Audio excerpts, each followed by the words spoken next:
इक ओंकार सतनाम करता पुरख निर्भव निर्वैर अकाल मूरत आजूनी सैभं गुर प्रसाद।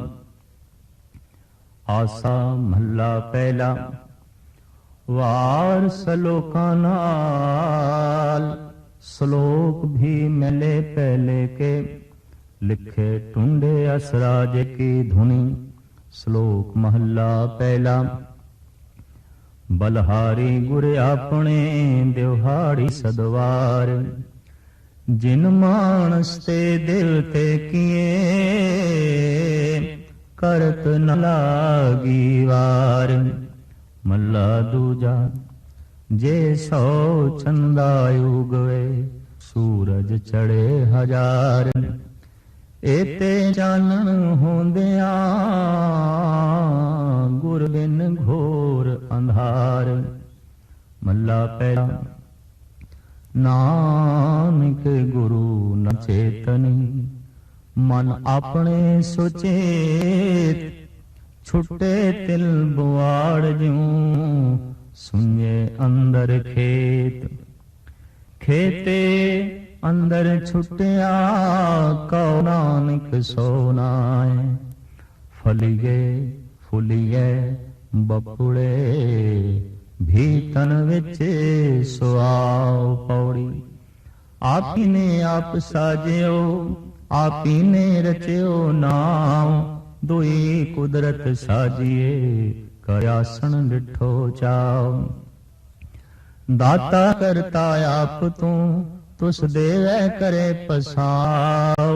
तू जानो ही सबसे दिल से जिंद को आओ। कर आसन डिठो चाओ कर आसन डिठो चाओ। जगत गुरु बाबा गुरु नानक देव जी महाराज की अदुੱਤੀ रचनावां दे चों एक महान अमर कलाम आप जी की पावन बाणी जिसका नाम आसा दीवार है। सियाणियां दा ऐसा कहना है कि आसा राग दे जन्मदाता भी गुरु नानक देव जी महाराज ने, क्योंकि संगीत के ग्रंथां दे विच आसा ते माज राग मिलदा नहीं। लिहाजा सियाणियां दा ऐसा कहना ये दो राग गुरु नानक देव जी महाराज की देन ने। इस राग दे सतगुरु देव जी महाराज ने जिहड़ी अपनी अगम्मी रचना उचारण की है उसका नाम है आसा दीवार। वार ओ कलाम ओ बाणी जो जंगी तरज नाल उचारण की जाती है और ये कुछ सुभावक ही ऐसा हो गया है कि वार शब्द के अर्थ इत्थे भी जंगी ने। जंगी तरस दे नाल उचारण की हुई बाणी। हिंदुस्तान जिथे संतां महापुरुषां दा देश है उथे सूरबीर महाबली ते जोधियां दा देश भी ये रहा है। इस दे विच गाहे बगाहे जो जोधे पैदा होंदे रहे, सूरमे पैदा होंदे रहे, ढाडी लोग जो वास्तविक किसी हद तक छंदाबंदी स्वयं करके ते सूरमे दी किसी महापुरुष की उपमा करनी, इस तरह के पुरुषों को कहा जाता सी ढाडी। ये धुन भी खुद बनाते सन, ये तरज खुद अपने अंदरों पैदा करते सन। लिहाजा आसा दीवार दे उत्ते जिहड़ी धुन चढ़ी हुई है उस धुन का नाम है टुंडे असराजे की धुनी। एक असराज नाम का राजा होया जो वास्तविक टुंडा सी, एक हाथ सी उसका, लेकिन एक हाथ दे होंदिया होया भी उहदी सूरबीरता दा सिक्का चारों पासे जमया होया सी। उहदी सियाणप बड़ी दूर दराज तक फैली हुई सी और उसने अपनी सियाणप ते अपने बाहुबल दे नाल बहुत कुछ प्राप्त किया होया सी और चारों पासे उसदा दबदबा सी। सियाणे ढाडी लोगां ने आप दी उपमा दे असराज दी उपमा दे जो गीत गाए ते जिस तरज दे च गाए, जिस धुन दे च गाए, उस धुन का नाम पै गया टुंडे असराजे की धुन। उंज गुरु ग्रंथ साहब जी महाराज दे वारां दे उपर इस तरीके दियां 9 धुनां चढ़ियां हुई ने, जिहदे एक ये धुन है, फिर चंद्रहाड़ा सोइयां की धुनी गावनी, लल्ला बहलीमा की धुनी गावनी, ये इत्यादक ये धुना ने। एक तर्ज, ऐसी तर्ज जो किसी संगीतकार दे नाल ही जुड़ के रह गई और उस दे नाल जुड़ के रह गई, जिसकी उपमा विच वो गीत तर्ज उचारण की गई। ये धुना गुरु अर्जन देव जी महाराज नूं इतनियां प्यारियां लगियां, इतनियां चंगियां लगियां कि आपने उन्हां धुनां नूं भी गुरु ग्रंथ साहब जी महाराज दे थां दे दित्ती। गुरु ग्रंथ साहब जी महाराज जिथे कविता साहित्य दे अदुੱਤੀ खजाने ने, ज्ञान दे महासागर ने, उत्थे संगीत दे भी महान अथा न मुकण वाले सागर ने। किसी भी पक्ष तो गुरु ग्रंथ साहब जी महाराज नूं लईए जिंदगी दे हर मसले दा हल ते जिंदगी दे हर मसले दी पूर्णता गुरु ग्रंथ साहब जी महाराज दे चों प्राप्त होंदी है। चाहे ज्ञान दे पक्ष नूं लईए, विज्ञान दे पक्ष नूं लईए, समाज दे पक्ष नूं लईए, राजनीति दे पक्ष नूं लईए, संगीत साहित्य ते कला दे पक्ष तो लईए, गुरु ग्रंथ साहब जी महाराज हर पक्ष दे संपूर्ण ने, मुकम्मल ने। साहिब श्री गुरु नानक देव जी महाराज दियां अगम्मी बाणियां जपजी साहब, सिद्ध गोश्त, तुखारी 12 माह, इस तरह दियां महान बाणियां दे चों ही आप दी एक महान बाणी है आसा दीवार। इस दे दर्शन, फलसफा, अध्यात्मकता और भाव, इन्हां सारे धार्मिक चिन्हां नूं गुरु नानक देव जी महाराज ने बड़े सोहने ढंग नाल उजागर कीता है। गुरु ग्रंथ साहब जी महाराज की बनी हुई मर्यादा के मुताबिक इस बाणी के उपर भी पहले मंगलाचरण है, लिहाजा उसके अखरी अर्थ एक ओंकार, वो एक है जिस तो उत्पत्ति, पालना ते नाश हो रहा है।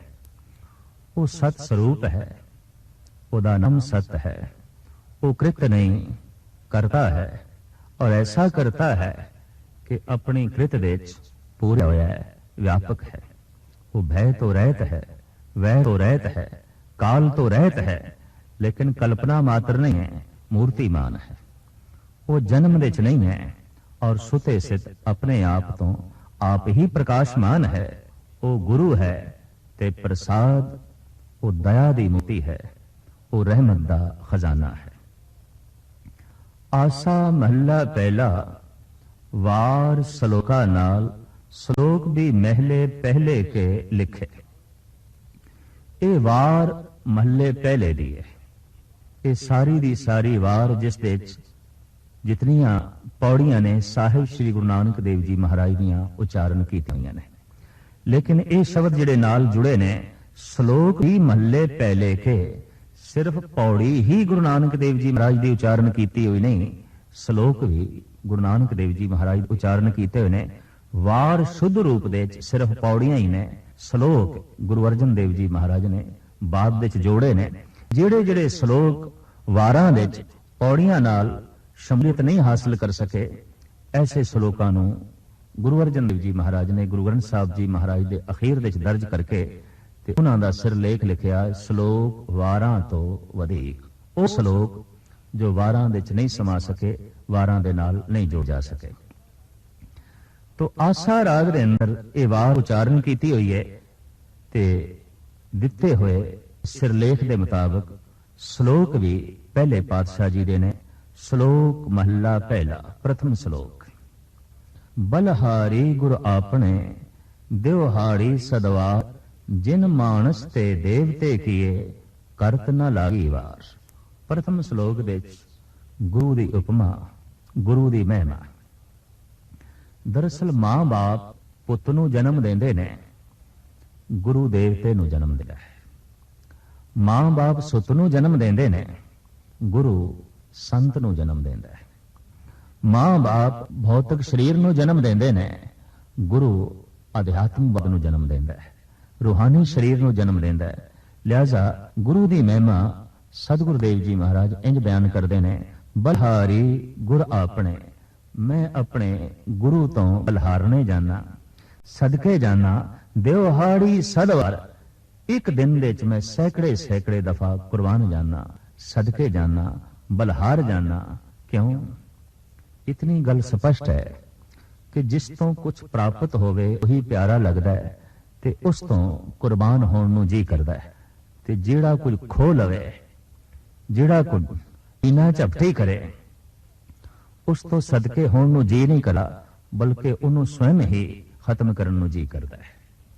जगत दे विच साडा वैर उस दे नाल होंदा है जेड़ा साडे कोल कुछ खोए, जगत दे साडा प्यार उस दे नाल होंदा है जेड़ा कुछ देवे। हकीकत है गुरु परमात्मा छीना झपटी नहीं जानते, देना ही जानते ने। वड्डा दाता तिल ना तमाए, वो इतना वड्डा दाता है, पहाड़ा जितनी दौलत सुख शांति दे के भी, राई जितना भी, तिनके जितना भी तमा नहीं रखता, भाव मंग नहीं रखता। तो साहिब कहते ने मैं सदके जाना एक दिन दे सैकड़े सैकड़े वारी उस गुरु जिसने जिन मानुष ते देवते के करत न लागी वार, जिसने मनुख नूं देवता बना दिता, लेकिन मनुख नूं देवता बना लगे रंचक मात्र भी देरी नहीं लाई। एक पत्थर नूं ही मूर्ति दी शक्ल देनी होवे ते कुछ महीने लगदे ने, कई दफा कुछ साल लगदे ने। दरअसल गुरु मनुख नूं घड़दा है ते गुरु दे घड़न दा ढंग बड़ा अदुੱਤੀ है। अपने मनोहर बोल ते अमृतमयी दृष्ट, ਇਹਦੇ ਨਾਲ जद ਉਹ ਕਿਸੇ ਵਿਅਕਤੀ ਨੂੰ ਘੜਨਾ ਚਾਹੁੰਦਾ ਹੈ तो सब इत्थे कहंदे ने फिर देर नहीं लगदी। मनुख नूं देवता बनदिआं देर नहीं लगदी। इसनूं शायद इंज भी नानक नदरी नदर दे निहाल, आम जगत नहीं जानदा है कि जबान नाल कुछ बोले जाते ने, पर नहीं, अध्यात्मक दुनिया च ऐसा भी आख्या जाता है कि अखां भी बोलदियां ने, और अखां दी भाषा कुछ होर है।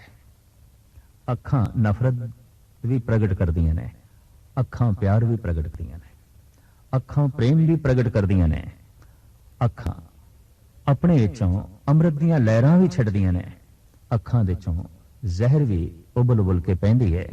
और जैसे जैसे मनुख दा मानसिक मंडल अति सूक्ष्म होंदा है, मनुख नूं अखां दी भाषा पढ़न दी जाच आ जाती है, और ये अपने आप दे एक विशेष कला है।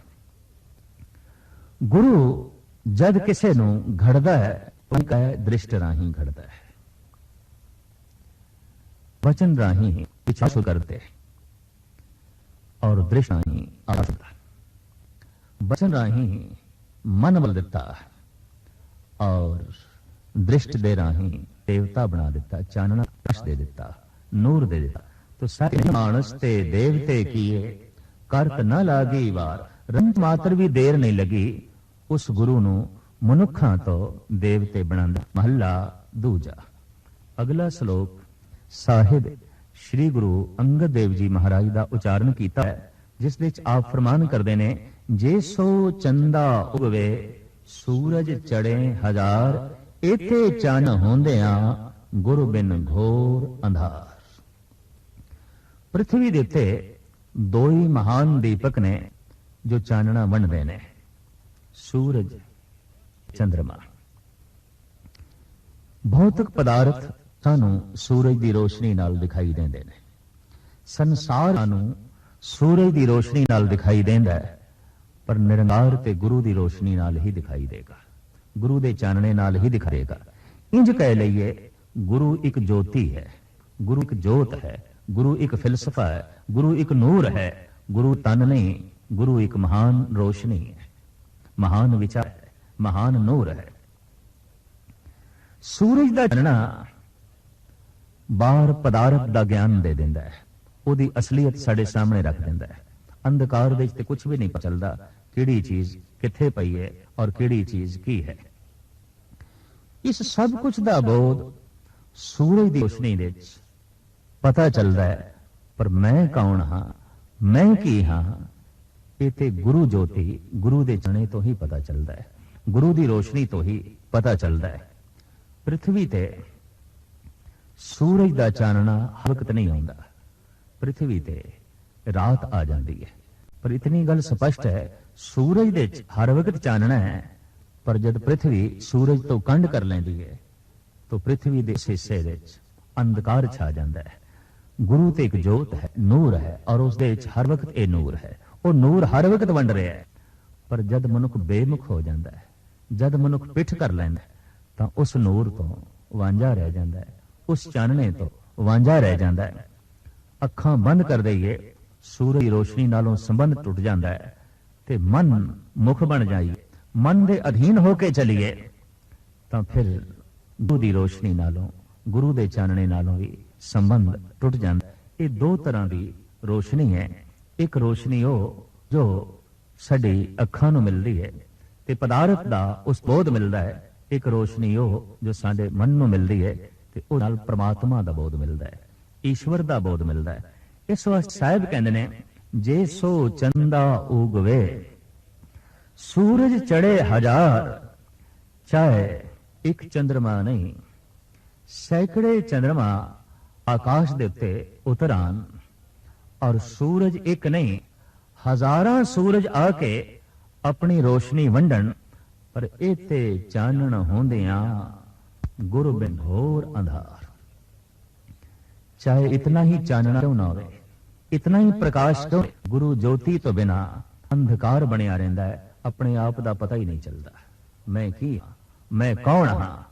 बंदे नूं इस गल दा बोध ना होवे ते मनुख दी दुनिया च कितना वड्डा अंधकार है। कई दफा देखीदा है, बंदे नूं पहाड़ां दा पता है, सागर दा पता है, दरियावां दा पता है, मुल्कां दा पता है, कौमां दा पता है, पशु पंखियां दा भी मनुख दे कोल बोध है, ग्रह नक्षत्रां दा भी मनुख दे कोल बोध है।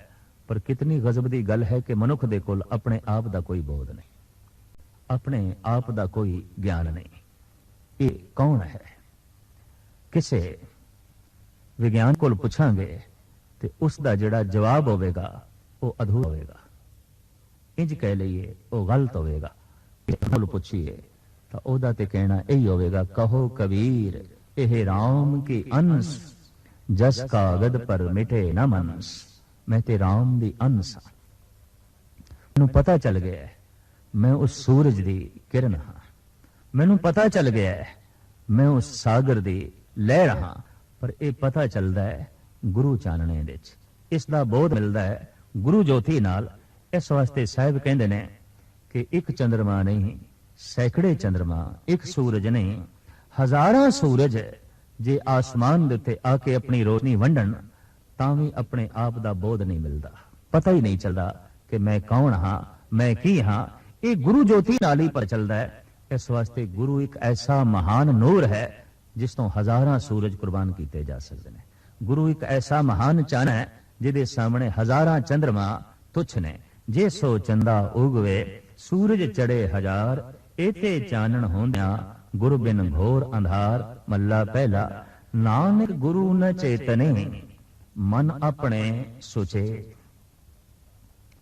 मनुख दा हट, मनुख दा अहंकार ऐसा सोचण ते उसनूं मजबूर कर देंदा है कि मैं सुचेत हाँ, सावधान हाँ, मैं सब कुछ जानदा, मैनू सब कुछ पता है।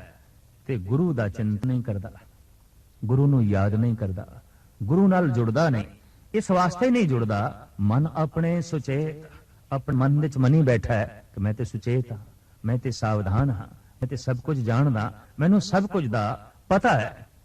महाराज कहंदे ने इस तरह की सोच विचार वाला मनुख जिहड़ी जिंदगी बतीत करता है वो इस तरह है कि छुट्टे तिल बुआड़ ज्यों सुन्ने अंदर खेत। किसे सुन्ने खेत दे तिल बुआड़ तिल, वो तिल जिसदी डोडी दे अंदर राख हुंदी है, फल नहीं हुंदा। और उगे भी होवे किसे ऐसे खेत दे जो सुन्ना है, जिसदी कोई मलकीयत नहीं, जिसदा कोई मालिक नहीं। महाराज कहते ने ये तिल सुनना है, हर वक्त सुन्नापन इसनूं महसूस होवेगा। गुरु दे चानने तो बिना, गुरु दी रोशनी तो बिना, चाहे परिवार विच बैठेगा, बाजार विच बैठेगा, संसार विच बैठेगा, इनू सुन्नापन महसूस होवेगा। और सुन्नापन इसनूं बेचैन करेगा, दुखी करेगा। ਅਕਸਰ ਦੇਖਿਆ ਮਨੁੱਖ ਸਾਥ ਲੱਭਦਾ ਹੈ, ਮਿੱਤਰ ਦਾ ਸਾਥ, ਪੁੱਤਰ ਦਾ ਸਾਥ, ਬਾਜ਼ਾਰ ਦਾ ਸਾਥ, ਸੰਸਾਰ ਦਾ ਸਾਥ, ਆਖਰ ਕੁਛ ਨਾ ਕੁਛ ਚਾਹੀਦਾ ਹੈ। ਲੇਕਿਨ ਸਭ ਕੁਛ ਦੇ ਨਾਲ ਬੈਠ ਕੇ ਰਹਿ ਕੇ ਵੀ ਮਨ ਦਾ ਸੁੰਨਾਪਨ ਦੂਰ ਨਹੀਂ ਆਉਂਦਾ। ਇਹ ਤੇ ਉਦੋਂ ਹੀ ਦੂਰ ਹੋਵੇਗਾ ਜਦ ਇਹ ਨਿਰੰਕਾਰ ਦੇ ਨਾਲ ਬੈਠੇਗਾ, ਜਦ ਇਹ ਕਰਤਾਰ ਦੇ ਨਾਲ ਬੈਠੇਗਾ। ਤੇ ਕਰਤਾਰ ਦੇ ਨਾਲ ਬੈਠਣਾ ਕੀ ਹੈ? ਕਰਤਾਰ ਦੀ ਯਾਦ ਵਿੱਚ ਬੈਠਣਾ, ਉਹਦੇ ਸਿਮਰਨ ਵਿੱਚ ਬੈਠਣਾ। ਤੋ ਸਾਹਿਬ ਕਹਿੰਦੇ ਨਾਨਕ ਗੁਰੂ ਨਾ ਚੇਤੈ, ਗੁਰੂ ਦਾ ਤੇ ਚਿੰਤਨ ਕਰਦਾ ਹੀ ਨਹੀਂ, ਗੁਰੂ ਦਾ ਤੇ ਸਿਮਰਨ ਕਰਦਾ ਨਹੀਂ। ਔਰ ਨਾ ਕਰਨ ਦਾ ਕਾਰਨ ਕੀ? ਮਨ ਆਪਣੇ ਸੁਚੇਤ। ਜੈਸੇ ਜੈਸੇ ਮਨੁੱਖ ਦੀ ਇਹ ਸੋਚਣੀ ਵੱਧਦੀ ਹੈ ਕਿ ਮੈਂ ਸਭ ਕੁਝ ਜਾਣਦਾ ਹਾਂ, ਵੈਸੇ ਵੈਸੇ ਸਭ ਕੁਝ ਜਾਣਨ ਤੋਂ ਇਹ ਰਹਿ ਜਾਂਦਾ ਹੈ। ਹਕੀਕਤ ਹੈ, ਜੈਸੇ ਜੈਸੇ ਇਸ ਦਾ ਅਹੰਕਾਰ ਵੱਧਦਾ ਹੈ ਕਿ ਮੈਨੂੰ ਬਹੁਤ ਕੁਝ ਪਤਾ ਹੈ, ਦਰਅਸਲ ਬਹੁਤ ਕੁਝ ਤੋਂ ਇਸ ਦਾ ਸੰਬੰਧ ਟੁੱਟ ਜਾਂਦਾ ਹੈ। ਜੈਸੇ ਜੈਸੇ ਇਹਦੇ ਸੰਸਾਰੀ ਅਕਲ ਤੇ ਸੰਸਾਰੀ ਪੜ੍ਹਾਈ ਇਸ ਨੂੰ ਮਜਬੂਰ ਕਰਦੀ ਹੈ ਕਿ ਮੇਰੇ ਕੋਲ ਬਹੁਤਾ ਗਿਆਨ ਹੈ, ਮੇਰੇ ਕੋਲ ਬਹੁਤਾ ਗਿਆਨ ਹੈ। ਦਰਅਸਲ ਬਹੁਤੇ ਗਿਆਨ ਦੀ ਹੋਂਦ ਤੇ ਬਹੁਤੇ ਗਿਆਨ ਮਾਣ ਬਹੁਤੇ ਅਗਿਆਨ ਨੂੰ ਇਕੱਠਾ ਕਰ ਦਿੰਦਾ ਹੈ, ਬਹੁਤੀ ਨਾਸਮਝੀ ਨੂੰ ਇਕੱਠਾ ਕਰ ਦਿੰਦਾ ਹੈ। ਤੇ ਸਾਹਿਬ ਕਹਿੰਦੇ ਨੇ ਮਨ ਦੇ ਸਮਝੀ ਬੈਠਾ ਹੈ ਕਿ ਮੈਂ ਸਭ ਕੁਝ ਜਾਣਦਾ, ਮੈਨੂੰ ਸਭ ਕੁਝ ਪਤਾ ਹੈ, ਤੇ ਗੁਰੂ ਦਾ ਚਿੰਤਨ ਨਹੀਂ ਕਰਦਾ। ਐਸਾ ਮਨੁੱਖ ਇਸ ਢੰਗ ਨਾਲ ਜ਼ਿੰਦਗੀ ਬਤੀਤ ਕਰਦਾ ਹੈ ਜਿਵੇਂ ਕਿਸੇ ਸੁੰਨੇ ਖੇਤ ਦੇ ਵਿੱਚ ਉਹ ਤਿਲ ਜਮਿਆ ਹੋਵੇ ਜਿਹਦੇ ਅੰਦਰ ਫਲ ਕੋਈ ਨਹੀਂ, ਕਾਲਕ ਹੀ ਕਾਲਕ ਹੈ, ਬੁਆੜ ਹੈ। ਖੇਤੇ ਅੰਦਰ ਛੁੱਟਿਆ ਕਹੋ ਨਾਨਕ ਸੋਨਾ। ਇਸ ਤਰ੍ਹਾਂ ਇਹ ਤਿਲ ਖੇਤ ਦੇ ਛੁੱਟੜ ਹੈ, ਕੋਈ ਮਾਲਕ ਨਹੀਂ ਹੈ। ਕਹੋ ਨਾਨਕ ਸੋਨਾ, ਉਹਦਾ ਸੌ ਨਹੀਂ ਹੈ ਕੋਈ, ਉਸ ਦਾ ਕੋਈ ਮਾਲਕ ਨਹੀਂ ਹੈ। ਫਲੀਏ ਫੁੱਲੀਏ ਬਪੁੜੇ ਭੀਤਨ ਵਿੱਚ ਸੁਆਓ। ਸਾਹਿਬ ਕਹਿੰਦੇ ਨੇ ਫਲਦਾ ਤੇ ਉਹ ਵੀ ਹੈ, ਐਸਾ ਨਹੀਂ ਕਿ ਉਹ ਤਿਲ ਫਲਦਾ ਨਹੀਂ, ਫਲਦਾ ਹੈ, ਉਹਨੂੰ ਫੁੱਲ ਵੀ ਲੱਗਦੇ ਨੇ, ਪੱਤੇ ਵੀ ਲੱਗਦੇ ਨੇ, ਹਵਾ ਨਾਲ ਲਹਿਰਾਂਦਾ ਵੀ ਹੈ, ਆਪਣੀ ਹੋਂਦ ਨੂੰ ਪ੍ਰਗਟ ਵੀ ਕਰਦਾ ਹੈ। ਪਰ ਸਾਹਿਬ ਕਹਿੰਦੇ ਨੇ ਭੀਤਨ ਵਿੱਚ ਸੁਆਓ। ਡੋਡੀ ਨੂੰ ਤੋੜ ਕੇ ਦੇਖੀਏ, ਅੰਦਰ ਝਾਤੀ ਮਾਰ ਕੇ ਦੇਖੀਏ ਤੇ ਅੰਦਰ ਰਾਖ ਹੁੰਦੀ ਹੈ, ਸਵਾਹ ਹੁੰਦੀ ਹੈ। ਗੁਰੂ ਤੋਂ ਬੇਮੁਖ ਹੋਇਆ ਮਨੁੱਖ ਵੀ ਫਲੀਭੂਤ ਤੇ ਹੁੰਦਾ ਹੈ, ਧਨ ਕਰਕੇ ਵੀ ਫਲੀਭੂਤ ਹੁੰਦਾ ਹੈ, ਔਰ ਔਲਾਦ ਕਰਕੇ ਵੀ ਫਲੀਭੂਤ ਹੁੰਦਾ ਹੈ, ਸਾਜ਼ੋ ਸਮਾਨ ਕਰਕੇ ਵੀ ਫਲੀਭੂਤ ਹੁੰਦਾ ਹੈ, ਪਦ ਪ੍ਰਤਿਸ਼ਠਾ ਕਰਕੇ ਵੀ ਫਲੀਭੂਤ ਹੁੰਦਾ ਹੈ। ਔਰ ਉਸ ਦਾ ਫਲੀਭੂਤ ਹੋਣਾ ਚਾਰੋਂ ਪਾਸੇ ਦਿਖਾਈ ਵੀ ਦਿੰਦਾ ਬੇ ਤੇ ਬਹੁਤ ਫਲੀਭੂਤ ਹੋਇਆ। ਐਸਾ ਨਹੀਂ ਹੈ ਕਿ ਭਗਤ ਫਲੀਭੂਤ ਹੁੰਦੇ ਨੇ, ਨਾਸਤਿਕ ਵੀ ਫਲੀਭੂਤ ਹੁੰਦੇ ਨੇ। ਐਸਾ ਨਹੀਂ ਕਿ ਦਿਆਲੂ ਫਲੀਭੂਤ ਹੁੰਦੇ ਨੇ, ਬਲਕਿ ਜ਼ਾਲਮ ਵੀ ਫਲੀਭੂਤ ਹੁੰਦੇ ਨੇ। ਸਿਰਫ ਐਸਾ ਹੀ ਨਹੀਂ ਕਿ ਅਧਿਆਤਮਕ ਗਿਆਨੀ ਹੀ ਫਲੀਭੂਤ ਹੁੰਦੇ ਨੇ, ਮਹਾ ਅਗਿਆਨੀ ਵੀ ਫਲੀਭੂਤ ਹੁੰਦੇ ਨੇ। ਔਰ ਇਹ ਜ਼ਰੂਰੀ ਨਹੀਂ ਕਿ ਸਿਰਫ ਦੇਵਤੇ ਹੀ ਫਲੀਭੂਤ ਹੁੰਦੇ ਨੇ, ਰਾਖਸ਼ ਵੀ ਫਲੀਭੂਤ ਹੁੰਦੇ ਨੇ, ਦੈਂਤ ਵੀ ਫਲੀਭੂਤ ਹੁੰਦੇ। ਲਾਜ਼ਮੀ ਨਹੀਂ ਹੈ ਕਿ ਸ਼ਰੀਫ ਮਨੁੱਖ ਹੀ ਫਲੀਭੂਤ ਹੁੰਦੇ, ਬਲਕਿ ਸ਼ੈਤਾਨ ਵੀ ਫਲੀਭੂਤ ਹੁੰਦੇ ਨੇ। ਪਰ ਸ਼ੈਤਾਨ ਦਾ ਫਲੀਭੂਤ ਹੋਣਾ, ਰਾਖਸ਼ ਦਾ ਫਲੀਭੂਤ ਹੋਣਾ, ਨਾਸਤਿਕ ਦਾ ਫਲੀਭੂਤ ਹੋਣਾ ਇੰਜ ਹੈ। ਸਾਹਿਬ ਕਹਿੰਦੇ ਜੈਸੇ ਕਿਸੇ ਛੁੱਟੇ ਤਿਲ ਹੈ, ਛੁੱਟੇ ਖੇਤ ਦੇ ਵਿੱਚ, ਬਿਨਾ ਮਾਲਕ ਦੇ ਖੇਤ ਦੇ ਵਿੱਚ ਕੋਈ ਬੂਟਾ ਉਗਿਆ ਹੈ ਤਿਲ ਦਾ, ਮਾਲਕ ਕੋਈ ਨਹੀਂ ਹੈ, ਨਿਖਸਮ ਹੈ। ਹਕੀਕਤ ਹੈ ਕਿ ਮਾਲਕ ਨਾ ਹੋਵੇ ਤੇ ਚਿੰਤਾਵਾਂ ਬਹੁਤ ਸਹਿੜ ਲੈਣੀ। ਭਾਈ ਵੀਰ ਸਿੰਘ ਨੇ ਤਦੀ ਤੇ ਕਹਿ ਦਿੱਤਾ ਹੈ, ਹੇ ਈਸ਼ਵਰ ਮੈਂ ਤੇਰੇ ਪਿੰਜਰੇ ਵਿੱਚ ਰਹਿ ਕੇ ਹੀ ਖੁਸ਼ ਹਾਂ। ਕਿਉਂ? ਇੱਕ ਤੇ ਬਿੱਲੀ ਦਾ ਡਰ ਗਿਆ, ਦੂਜਾ ਰਿਜ਼ਕ ਦੀ ਚਿੰਤਾ, ਰੋਜ਼ੀ ਦੀ ਚਿੰਤਾ ਇਹ ਵੀ ਗਈ। ਹੇ ਈਸ਼ਵਰ, ਹੇ ਪ੍ਰਮਾਤਮਾ, ਕਿਤਨਾ ਹੀ ਚੰਗਾ ਹੋਵੇ ਕਿ ਮੈਂ ਤੇਰੇ ਹੱਦੇ ਪਿੰਜਰੇ ਵਿੱਚ ਕੈਦ ਹੋਵਾਂ, ਨਿਸ਼ਚਿੰਤ ਹੋ ਜਾਵਾਂ। ਦਰਅਸਲ ਪ੍ਰਮਾਤਮਾ ਦੀ ਕੈਦ ਵੀ ਇੱਕ ਮਹਾਨ ਸੁਤੰਤਰਤਾ ਹੈ ਤੇ ਸੰਸਾਰ ਦੀ ਮਹਾਨ ਸੁਤੰਤਰਤਾ ਵੀ ਇੱਕ ਮਹਾਨ ਕੈਦ ਹੈ। ਹਕੀਕਤ ਇਹ ਗੱਲ ਵੱਖਰੀ ਹੈ ਕਿ ਸੁਤੰਤਰਤਾ ਦੀ ਪਿਆਸ ਮਨੁੱਖ ਦੇ ਪ੍ਰਾਣਾਂ ਵਿੱਚ ਹੈ, ਪਰ ਜਗਤ ਦੇ ਸੁਤੰਤਰ ਰਹਿੰਦਾ ਹੋਇਆ ਵੀ ਮਨੁੱਖ ਕੈਦ ਹੈ। ਅਸੀਂ ਰੋਜ਼ ਮਨੁੱਖ ਤੋਂ ਸੁਣਦੇ ਹਾਂ, ਕੀ ਕਰਾਂ ਮੈਂ ਮਜਬੂਰ ਹਾਂ, ਕੀ ਕਰਾਂ ਮੈਂ ਮਜਬੂਰ ਹਾਂ।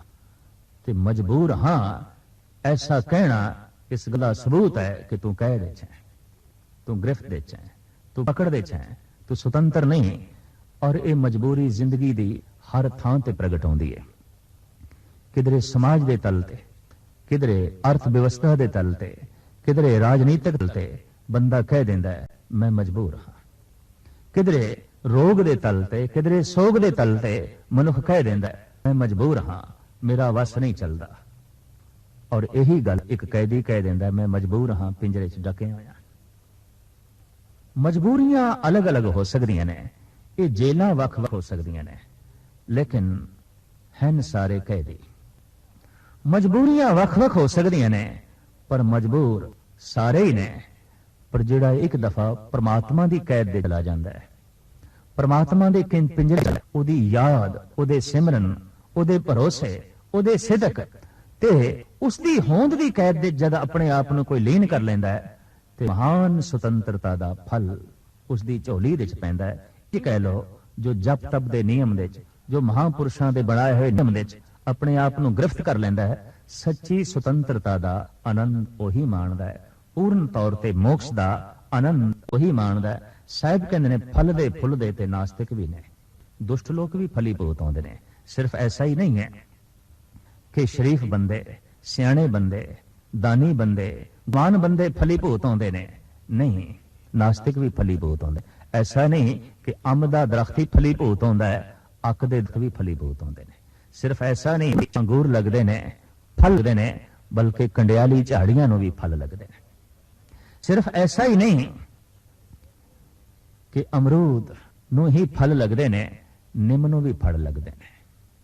पर फर्क सिर्फ इतना है, एक नूं मिठे फल लगदे ने, एक नूं कौड़े फल लगदे ने। एक दे फल अमृत रस नाल भरे हुए ने, एक दे फल जहर दे नाल भरे हुए ने।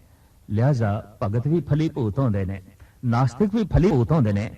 गुरु नूं भुला के, गुरु तो दूर रह के ਜਿਹੜੇ फलीभूत होंदे ने, साहिब कहंदे ने उन्हां दा फलीभूत होना इंज है, फलिए फुलिए बपुड़े भी तन विच सुआव। वो फलदे ने, फुलदे ने, लेकिन अंदर उन्हां दे सुआह हुंदी है, गिरी नहीं हुंदी, रस नहीं हुंदा, फल नहीं हुंदा। जिवें वो छुट्टड़ तिल, वाड़ तिल, ओनूं खोलिए ते अंदर तिल नहीं है, अंदर गिरी नहीं है, राख है, वो अंदरों जलिया होया है। इस तरीके नाल सी फलीभूत होंदा ते देखदे आ कईयां नूं बड़ सुंदर वस्त्र पहने हुए ने, औलाद है, धन है, संपदा है, जस है, मान मर्यादा है, पर थोड़ा जिहा सीना चीर के वेखिए अंदरों जलिया होया है, अंदरों सड़िया होया है।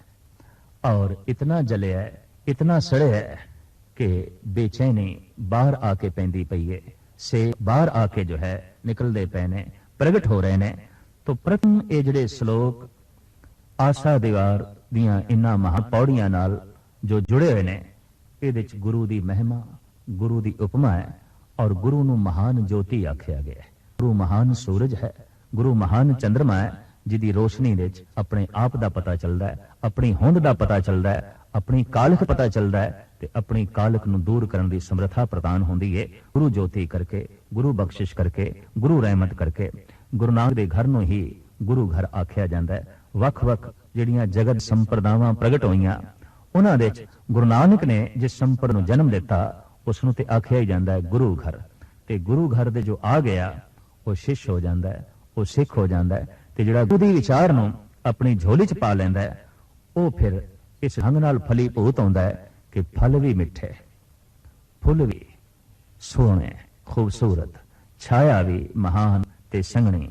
साहिब श्री गुरु नानक देव जी महाराज ने इन्हां श्लोकां च गुरु की उपमा कीती है। पौड़ी दे जो विचार है वो अगां इस प्रकार है।